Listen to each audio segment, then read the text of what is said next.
हाँस्छु बोल्छु सही साथी भेटुँदा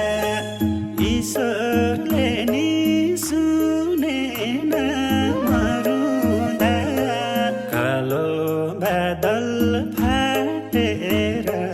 घाम लाउला तर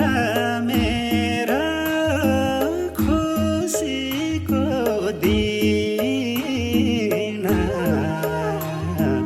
आउला कि नआउला सही साथी